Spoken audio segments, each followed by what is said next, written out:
శ్రీమాత్రి నమః. తెలంగాణ సాధు పరిషత్ స్వామీజీలందరికీ నమస్కారం. మీకు ఒక శుభవార్త చెప్పాలనుకుంటున్నాను. వికారాబాద్కి చెందినటువంటి మా శారద హాస్పిటల్ డైరెక్టర్ అయినటువంటి డాక్టర్ కుప్పుల రాజశేఖర్ రెడ్డి గారు ఒక మంచి శుభవార్త చెప్పారు మనందరికీ. వారు 150 మంది అనాథ పిల్లలకి వారు పోషిస్తూ అలాగే వారికి మంచి విద్యను అందిస్తున్నారు. వారు సనాతన ధర్మ పరిరక్షణ కోసం కూడా ఎంతో కృషి చేస్తున్నారు. అనంతగిరి ప్రాంతాన్ని పరిరక్షించుట కూడా వారు ఎంతో కృషి చేస్తున్నటువంటి వ్యక్తి.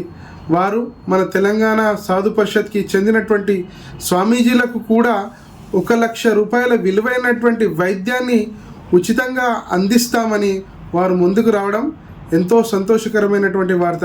కాబట్టి వారికి ఆ జగన్మాత ఆశీస్సులు ఎల్లవెల్లా ఉండాలని, వారి యొక్క సేవలు మరింత విస్తృతం అవ్వాలని, వారికి మరెన్నో ఉన్నత శిఖరాలను అధిరోహించాలని మనస్ఫూర్తిగా కోరుకుంటున్నాను.